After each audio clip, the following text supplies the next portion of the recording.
ಇಂದು ನಟ ದರ್ಶನ್ ಭವಿಷ್ಯ ನಿರ್ಧಾರ, ರಾತ್ರಿಯಿಡೀ ನಿದ್ದೆ ಇಲ್ಲ. ರೇಣುಕಾಸ್ವಾಮಿ ಕೊಲೆ ಕೇಸ್ನಲ್ಲಿ ಬಳ್ಳಾರಿ ಜೈಲಿನಲ್ಲಿರುವ ನಟ ದರ್ಶನ್ ತೂಗುದೀಪ ಅವರ ಜಾಮೀನು ಅರ್ಜಿ ವಿಚಾರಣೆ ಇಂದು ನಡೆಯಲಿದೆ. ಕೊಲೆ ಕೇಸ್ ಜೊತೆಗೆ ನಿನ್ನೆ ಐಟಿ ವಿಚಾರಣೆ ಕೂಡ ಎದುರಿಸಿರುವ ನಟ ದರ್ಶನ್ ನಿನ್ನೆ ಫುಲ್ ಸುಸ್ತಾಗಿದ್ದಾರೆ. ಇದರ ನಡುವೆ ಟೆನ್ಷನ್ನಲ್ಲಿ ಅವರು ರಾತ್ರಿಯಿಡೀ ನಿದ್ದೆ ಮಾಡಿಲ್ಲ ಎಂದು ವರದಿಯಾಗಿದೆ. ಒಂದೆಡೆ ಜಾಮೀನು ಸಿಗುತ್ತೋ ಇಲ್ಲವೋ ಎನ್ನುವ ಚಿಂತೆ, ಮತ್ತೊಂದು ಐಟಿ ಅಧಿಕಾರಿಗಳ ವಿಚಾರಣೆಯಿಂದ ದರ್ಶನ್ಗೆ ದೊಡ್ಡ ತಲೆನೋವು ಬಂದಂತಾಗಿದೆ. ರೇಣುಕಾಸ್ವಾಮಿ ಕೊಲೆ ಬಳಿಕ ದರ್ಶನ್ ಅವರು ಸಾಕ್ಷ್ಯ ನಾಶಕ್ಕೆ ಭಾರೀ ಮೊತ್ತದ ಹಣ ಹರಿಸಿದ್ದರು ಎನ್ನುವ ಆರೋಪವಿತ್ತು. ಹೀಗಾಗಿ ನಿನ್ನೆ ಸೀದಾ ಬಳ್ಳಾರಿ ಹೋದ ಐಟಿ ಅಧಿಕಾರಿಗಳು ದರ್ಶನ್ ಅವರನ್ನು ವಿಚಾರಣೆ ನಡೆಸಿದ್ದಾರೆ. ದರ್ಶನ್ ಕೆಲವರಿಗೆ ದುಡ್ಡಿನ ಆಮಿಷವೊಡ್ಡಿ ಈ ಕೇಸ್ನಲ್ಲಿ ಸರೆಂಡರ್ ಆಗುವಂತೆ ಸೂಚಿಸಿದ್ದರು. ಇದಕ್ಕೆ ದರ್ಶನ್ ಲಕ್ಷಗಟ್ಟಲೆ ಹಣ ಸುರಿದಿದ್ದಾರೆ ಎಂದು ಹೇಳಲಾಗಿದೆ.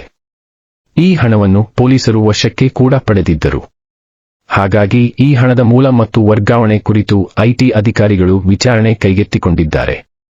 ಹಾಗಾಗಿ ನಿನ್ನೆ ಜೈಲಿನಲ್ಲಿ ಸುಮಾರು 7 ಗಂಟೆಗಳ ಕಾಲ ದರ್ಶನ್ ಅವರನ್ನು ವಿಚಾರಣೆ ನಡೆಸಿದ್ದಾರೆ. ದರ್ಶನ್ ಬೇಲ್ ಬದಲಾಗಿದೆ. ದರ್ಶನ್ ವರ್ತನೆ ಸಿಕ್ಕಿದ್ಯಾ? ಜಾಮೀನು ಸಿಗುವ ಮುನ್ಸೂಚನೆ? ಬಿಡುವಿಲ್ಲದೆ ವಿಚಾರಣೆ ನಡೆಸಿದ ದರ್ಶನ್ ನಿನ್ನೆ ರಾತ್ರಿ ವೇಳೆಗೆ ಫುಲ್ ಸುಸ್ತಾಗಿ ಬಿಟ್ಟಿದ್ದರು.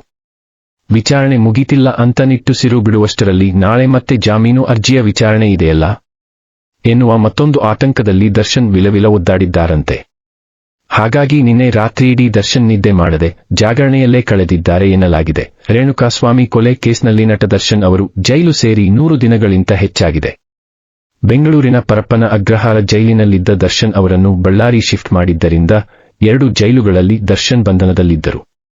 ಇಂದು ದರ್ಶನ್ ಅವರ ಜಾಮೀನು ಅರ್ಜಿಯ ವಿಚಾರಣೆ ಕೂಡ ನಡೆಯಲಿದೆ.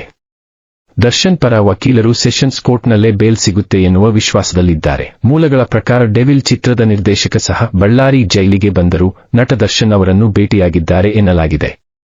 ಮತ್ತೊಂದೆಡೆ ಒಂದು ವೇಳೆ ದರ್ಶನ್ ಅವರಿಗೆ ಜಾಮೀನು ಸಿಕ್ಕರೆ ಅವರನ್ನು ಬಳ್ಳಾರಿಯಿಂದ ಬೆಂಗಳೂರಿಗೆ ಕರೆತರಲು ಅವರು ಈಗಾಗಲೇ ಹೆಲಿಕಾಪ್ಟರ್ ಸಹ ರೆಡಿ ಮಾಡಿಟ್ಟಿದ್ದಾರೆ ಎಂದು ವರದಿಯಾಗಿದೆ. ಹಾಗಾಗಿ ಇಂದು ನಟ ದರ್ಶನ್ ಅವರ ಭವಿಷ್ಯ ಕೋರ್ಟ್ನಲ್ಲಿ ನಿರ್ಧಾರವಾಗಲಿದ್ದು, ಜಾಮೀನು ಸಿಗುತ್ತೋ ಅಥವಾ ಮತ್ತೆ ಜೈಲು ಸೇರುತ್ತಾರೋ ಎಂಬ ಆತಂಕದಲ್ಲೇ ಎಲ್ಲರೂ ಇದ್ದಾರೆ. ಮೊನ್ನೆ ಕೂಡ ದರ್ಶನ್ ಅವರ ಜಾಮೀನು ಅರ್ಜಿ ವಿಚಾರಣೆ ನಡೆಸಿದ್ದ ಕೋರ್ಟ್ ಈ ದಿನಕ್ಕೆ ಮುಂದಿನ ವಿಚಾರಣೆ ನಿಗದಿಪಡಿಸಿತು.